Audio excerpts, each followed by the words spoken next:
Welcome, everybody. Let's go ahead and get started. Everybody that can stand for the pledge of allegiance.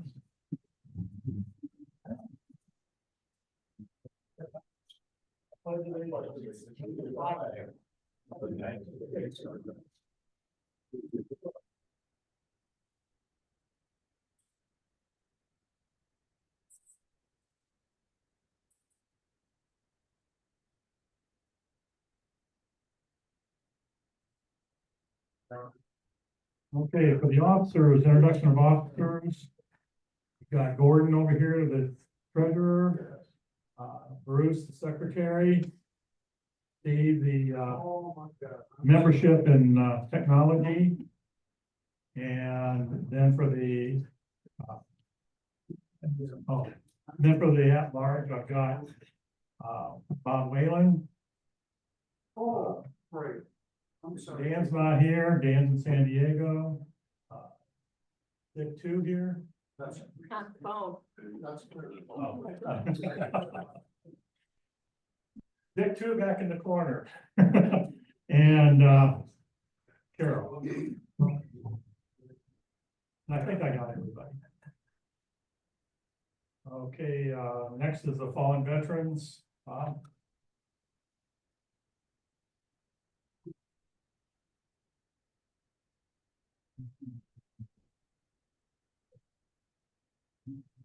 We have another fallen veteran to recognize, flags that have staff. There's been a notice out in front. Carl Stoller, U.S. Navy, passed away. I'd like to recognize, Mrs. Stoller, Sally here, and some of her friends. I'd like you all to stand and, we'll have staff.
You all.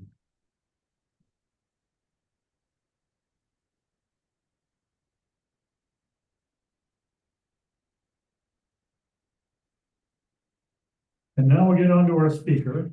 He didn't give me much of a way to introduce him, but he is a Sunflower resident and he's a veteran. And his name is Jim Grasky.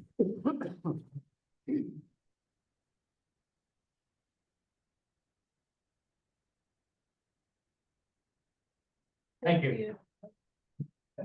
How's the sound? Anyway, people said, what am I going to speak about? And can't tell you in one word. That would be quite a bit. It's basically what you do every day. It's veterans helping veterans in a what I call a non-conventional way. Okay. Start off with, I was very apprehensive coming up here. I didn't know, you know, then I got to thinking. What is a veteran? I think you've all heard this before. A veteran is somebody who signs a blank check payable to the United States of America, or they pay the amount of to and including one's life. So that all of us signed a blank check, right?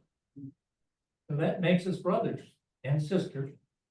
So I'm gonna kind of talk like I'm talking to family. Because that's who I think you are. I also want to thank you for all the wonderful things you do for veterans. What I want to present here is kind of a unique way that myself and others have gotten that we can do our part in helping veterans.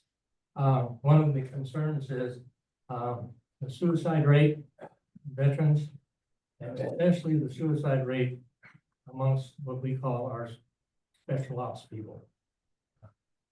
About double the rate of regular veterans. So that's probably what I'm gonna address here. I'd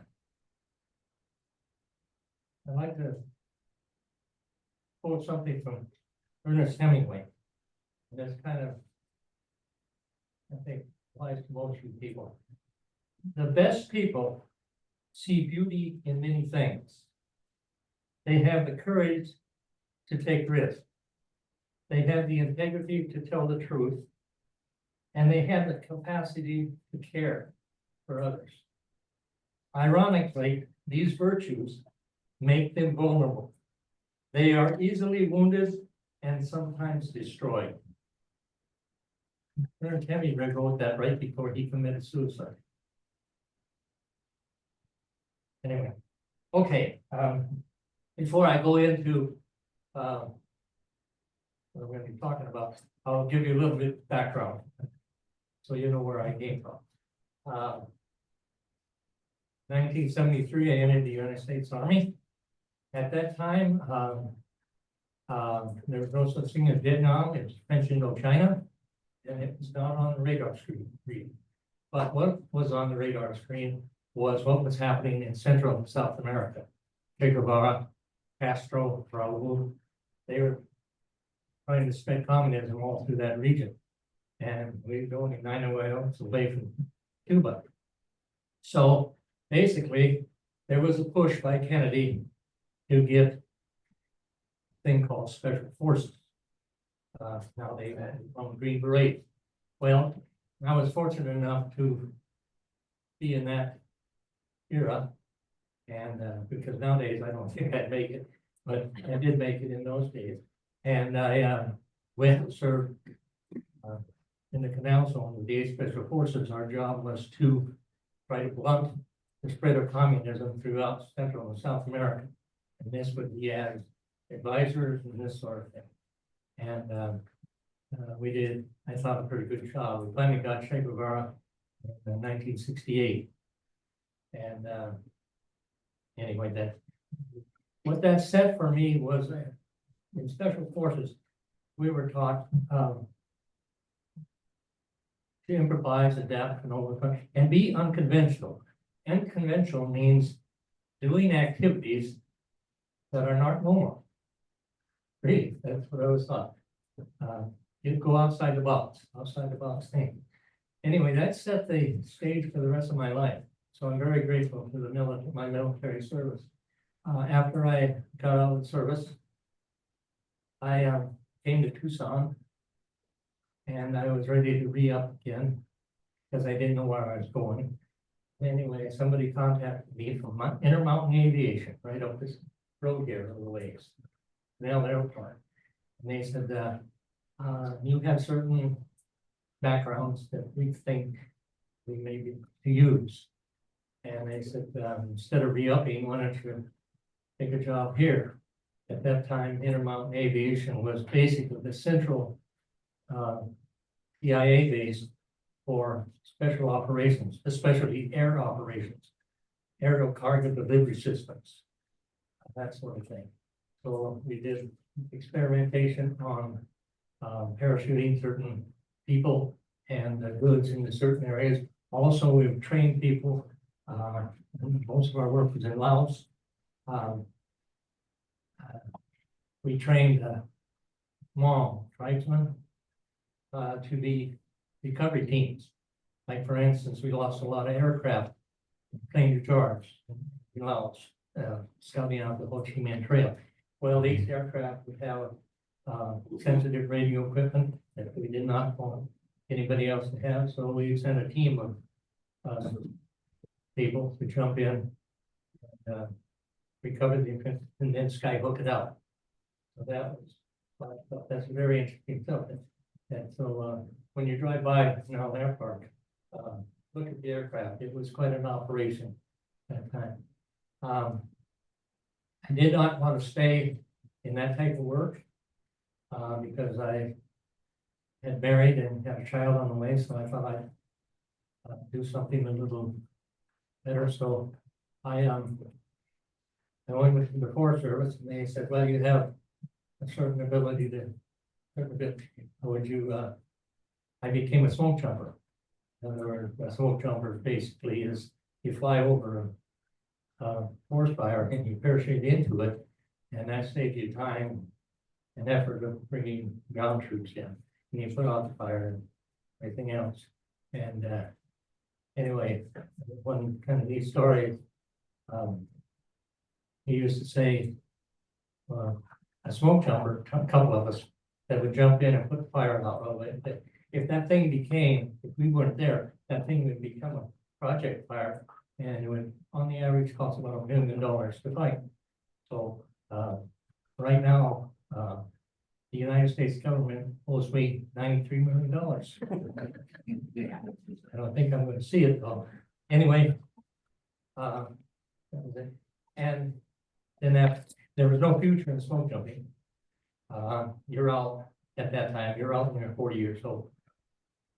So I joined the Border Patrol and served 25 years in the Border Patrol. And while in the Border Patrol, I reverted back to my Special Forces training, and I was kind of instigated in one of the founding members of an outfit called VORTAC. Have you heard of that? VORTAC is doing some remarkable things on the border, unconventional. Most of it you'll never hear about, but they do a pretty good job. Okay, so with that in mind, one of the things we were also taught is imagination is more important than intelligence. Really, I think Einstein said that. If you can't imagine it, it's not going to get done. So anyway, so since retirement in '96, I have been working with veteran groups, small veteran groups. Like for instance, and we said, how can we, retired veterans, how can we take a certain talent and give it to active duty guys? And got to thinking, I kind of picked some brains and everything, and we've come up with some pretty good projects. One of the projects right now that I'm going to go up and maybe work on is, have you ever heard of the Big Sky Bravery? It's an outfit started 2015. Basically, it's retired SF people, special operations people, who are taking in active duty special operations people and teaching them from the old timers teaching the new guys. Does that make sense? Okay. So right now, they have a nice program up in Bozeman, Montana, in which special forces operators are coming in. Not only do they learn these things, but it also helps them decompress. In other words, they've been going 90 miles an hour overseas, and then they come back here and sit down and watch TV. Well, it doesn't work. It doesn't work. You got to give them something. So we, without bringing them into combat again, we bring them into that atmosphere of what combat actually teaches people, right? Or I'm talking almost, what are the conditions of combat? The guy on the right, the guy on the left, the guy behind you, brotherhood, camaraderie, taking care of each other, that sort of thing. So we bring them into that atmosphere. Okay, so we say, well, what do you guys need? And reason I think about this little chart here. And you can look at this. I know it's. Doesn't have a slide through presentation, but look at it if you get a chance. And this is kind of what we do. Grab a hold of some guys and they said, what do you need? Well, got a hold of an A-team. Before that, I'll say, every year in Helena, Montana, an A-team, a Special Forces A-team of 12 men, has to pay a pilgrimage to the first Special Service Force, the Devil's Brigade. That it was kind of the forerunner of all of our special ops. Anyway, they have to go and they have to do their little spiel. You know, each man says, I am this and this in your team. I do.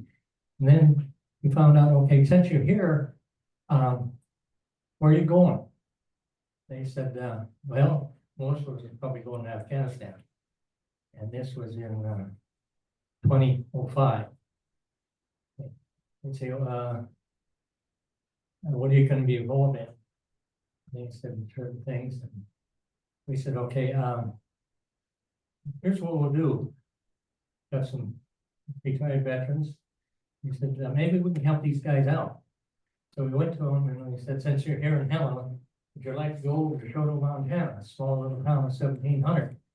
And part of your transportation, believe it or not, over in Afghanistan might be on horseback. The horse soldiers, right up to 9/11. And you're gonna have to maybe, I tell you what, you wanna come over to Shoto, we, retired veterans, we'll get some people and we'll give you, we'll have a good course on horsemanship and riding. They thought, yeah, that sounds like a neat deal. So we said that. So we brought them over to Shoto, Montana. Veterans. Before that, we went to the Forest Service.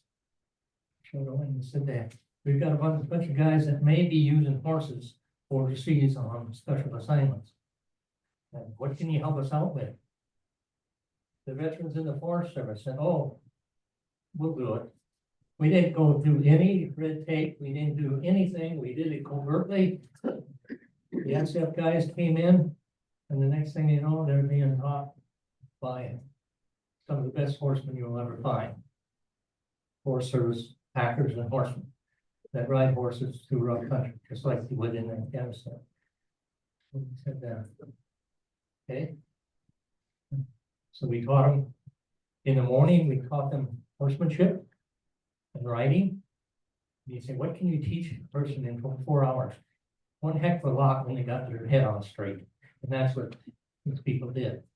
So they learned that. And then, so in the morning, half the 18, the guy, they rode in the morning, the other half packed. In other words, they put equipment on a mule and how to lash it down in case they had to carry equipment in isolated areas. And then after they did that, about 5 o'clock in the afternoon, we took them out on a ride and we had them cross streams, go up and down hills. And then the 18, they said, hey, we'll pay you back. We got the Montana National Guard to provide a helicopter. They got up in it, went up, they did a high altitude, Hagel parachute jump right into the town center. That was kind of a big. Right after that, we had a potluck. We got all the veterans, just like you people. All the veterans say, hey, we got this 18, what are you gonna do? Hey, let's have a potluck. Had a potluck. And all the veterans showed up and they were intermingling, old timers like us, intermingling with 20-year-old and these guys. And anyway, it was kind of written there, whoever wanted to read it.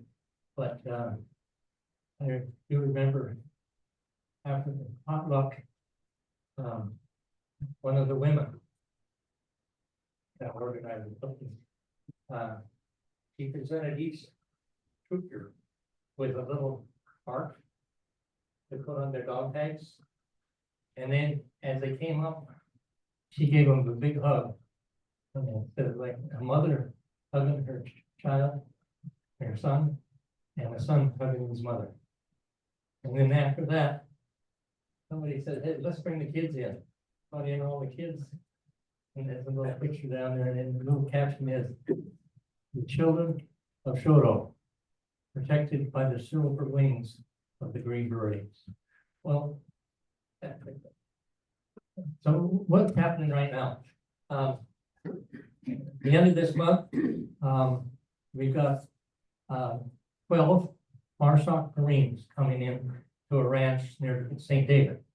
They're going to be taught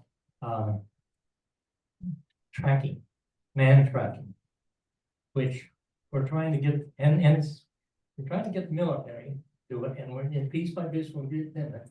Is that when I say tracking, what's that? Well, that's following the footprint. Well, oh, that's a nice specialty. We say, no, it's not a specialty. It's a basic thing that every single soldier should have as his first class. Because if you aren't aware, if you don't pay attention, you're not alert to the situation. No matter what you have, no matter, you're probably going to be in a bad way, taken by surprise. So that's then right here at the White Stallion Ranch, we're thinking about a program where we're just going to bring some veterans in, active duty veterans, or even retired veterans, to see what it's all about and tell them what is tracking, how is it used, and why is it important to your operation. You've got, I think I mentioned bravery. Yeah. Also, we've got several other things that are in the offer. And so does that answer some questions on why I'm up here and been here? So I hope so. Anyway, once again, I cannot tell you how much I appreciate you people.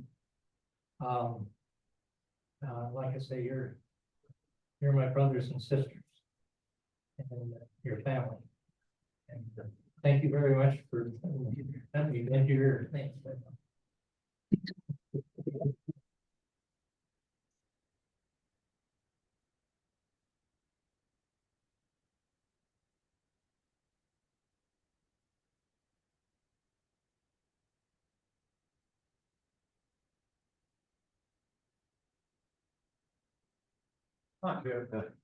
I'm getting there, sir.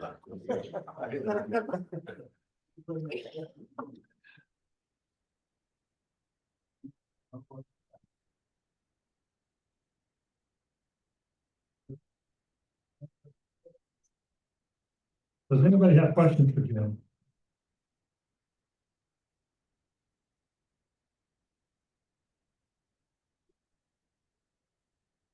Question I would have is, where does your funding come from? Pardon? Where does your funding, money you get to operate, where does that come from? Not a penny. Not So a penny. you raised, Yeah, we do it all volunteer, but our own time and our own expense. We don't have to go through funding or getting this or getting that. It's all self-contained.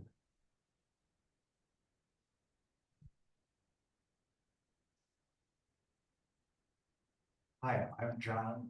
I worked out of Pinell Air Park, 1972. Interesting times. Garth Thorsred. Okay, he was a smoke jumper.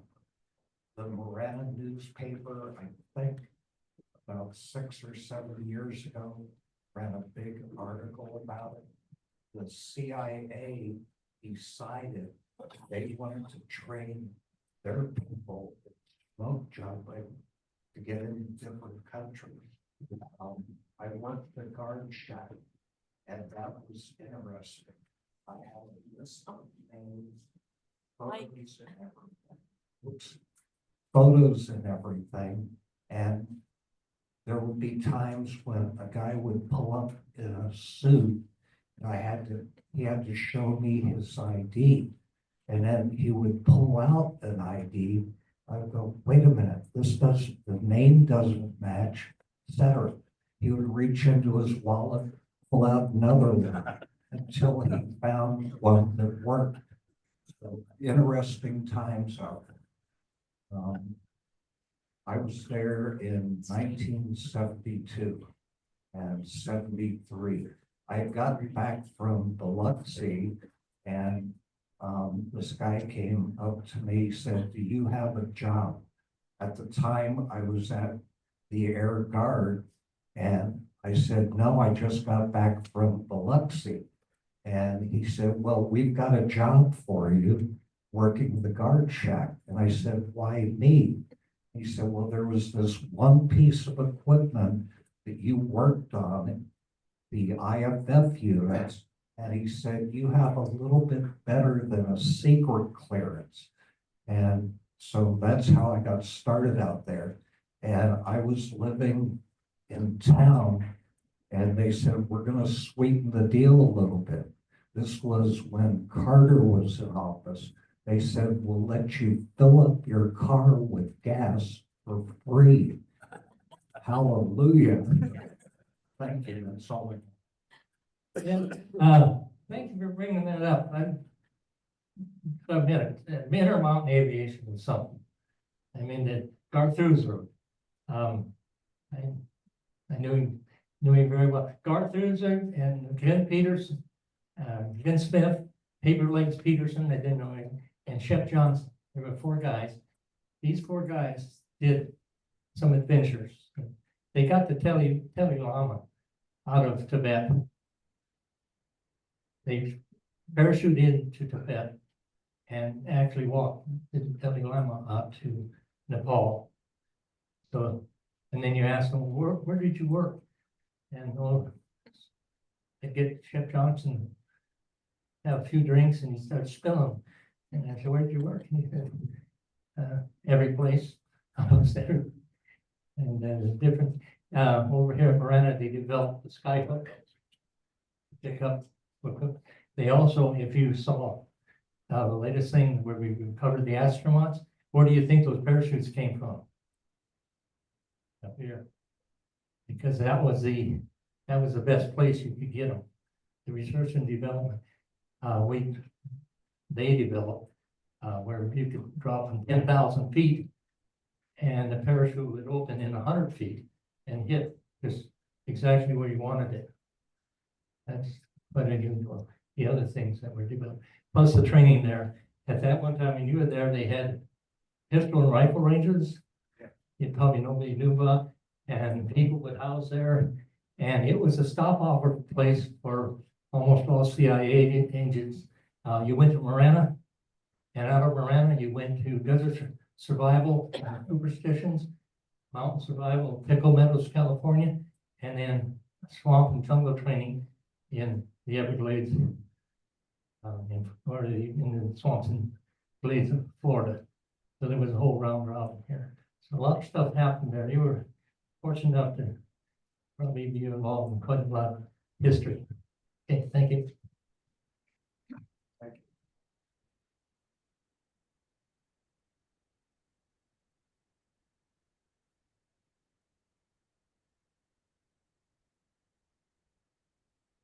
Okay,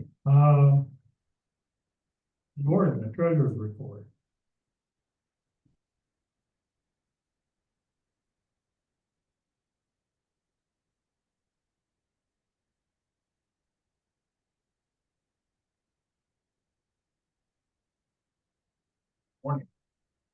That was a tough act to follow. No parachuting. In any case, here's the report for the period ending on March the 31st. Our beginning balance was $2,840.13. I started out with a deposit on April the 2nd of $1,154.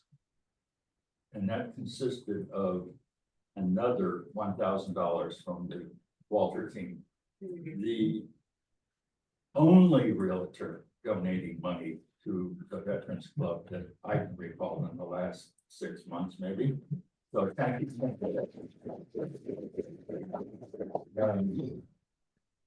$59.10 from the tin can.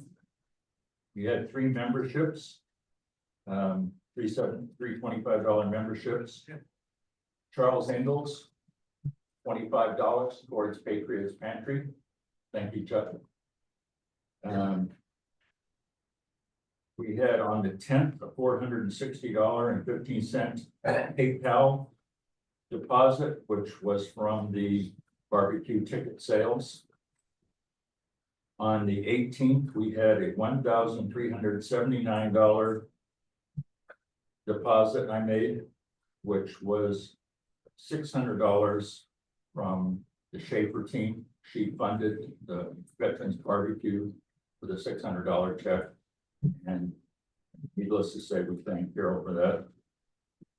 And the balance was from ticket sales.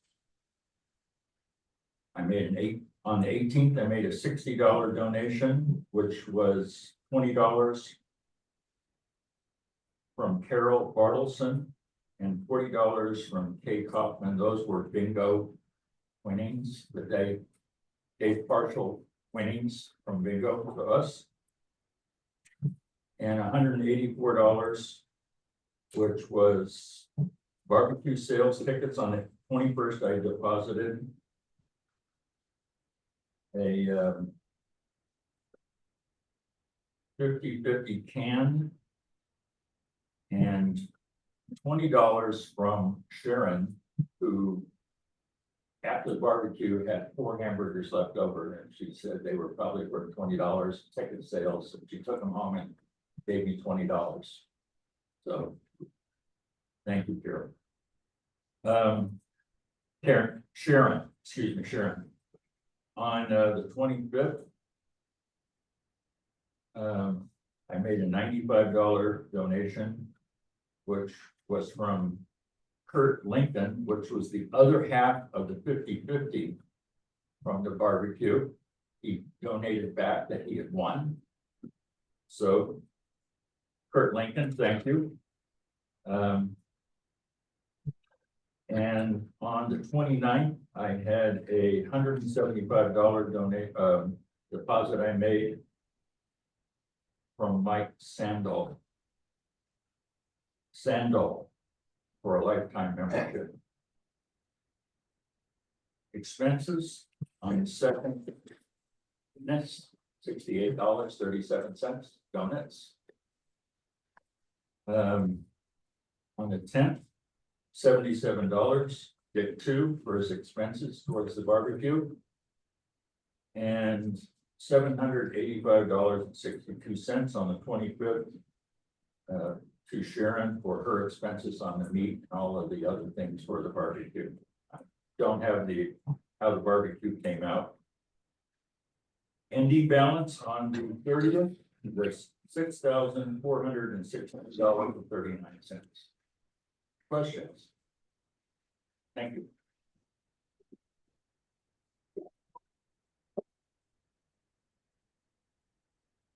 Thank you, Gordon. Old business, spring cookout results. Sharon gave me those. We sold 107 meals for $1,926. Donations of $145. And that included the 50/50 donation. Sponsorship, Christine Schaefer, $600. So we came out with, I don't think she gave me the final grand total of that. But it's somewhere around $1,200 is what we came away with from the cookout. Under new business, we're gonna be placing flags along Sunflower Park on the 23rd at 8 a.m. and retrieving them on the 26th at 6 p.m. So anybody who wants to help with that, please come out and help. Always use additional people. So we meet it here at the center at 8 o'clock.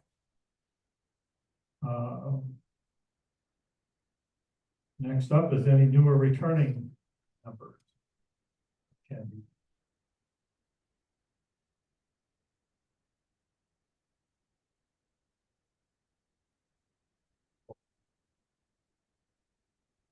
Well, I was here last month. I'm a new member. My name's Bill Ernst.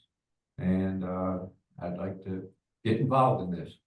I'm a 24-year active duty, Navy veteran.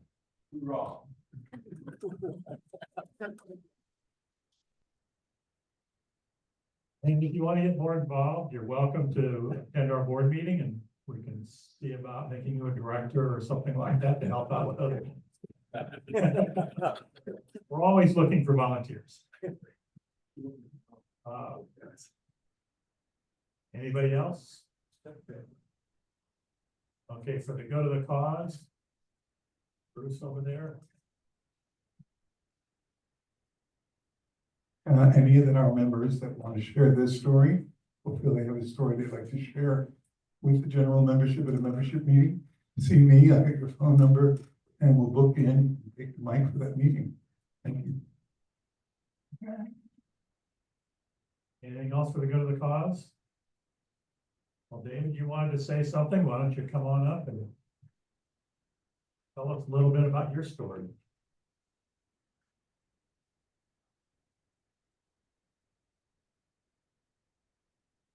Vietnam from June 30th, 1970 to January 1972.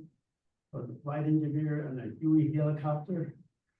I flew over 1,555 hours, combat hours over Vietnam. And the thing is, ask me to talk about prayer. One thing is to talk about it, and one thing is to actually witness a prayer. November 24th, 1970, we were flying a 900-kilo mission, and we got shut down. And all I remember was the pilot saying, "Mayday, Mayday, 21 going down." Next thing I knew, I was in the mud. And imagine a 19-year-old kid, terrified, and you know what I'm saying, I want to die. Mortars were coming in, the tracers were coming in. I don't know, all of you know this, but between a tracer, there's 4 bullets. So it's not a tracer, it's 5 bullets coming at you. And I was just, I mean, all my body was just shaking. I mean, I was just terrified. And the only thing I could do was to pray to the Lord. And my prayer was real simple. Lord, if my time is here, I'm ready for you. If I'm to stay here, I only ask for one thing. Let me die as a man.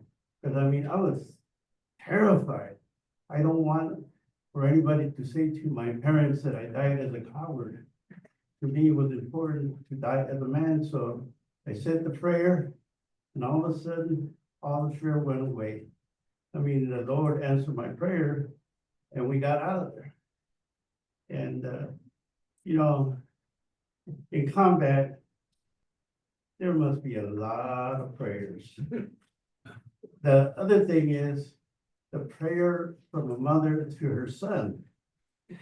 When we would be in a short final, we had to have it of putting our feet on the skid.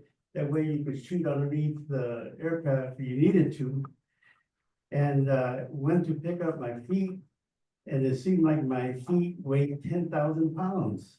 I mean, with my hands, I tried to pick them up and I couldn't pick them up. And I said, am I getting crippled? Did I get shot? And anyway, when we landed on a booby trap. And the Argons, it's a South Vietnamese army.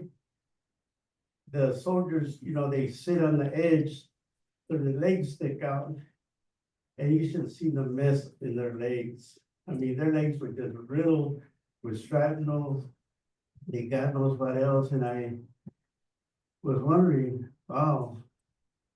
And anyway, to make a long story short, when we were flying back to the base, I realized the reason I couldn't pick up my legs was because of my mother's prayer to protect me. And, I believe their prayers, not only for the individual, but for other people, and no doubt in my mind that my mom prayed that I'd be okay.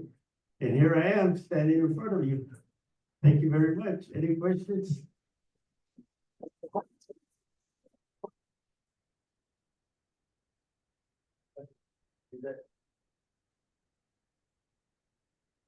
One other thing before we close this meeting, that is at the last board meeting, we named Bob Whalen the chaplain of our group.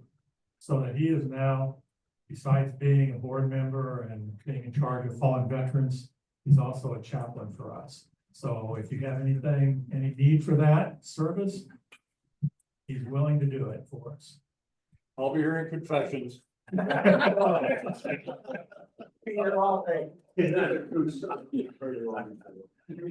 up the donation. Anything else for the good of the cause? Well, then we will adjourn this meeting. Thank you. Congratulations.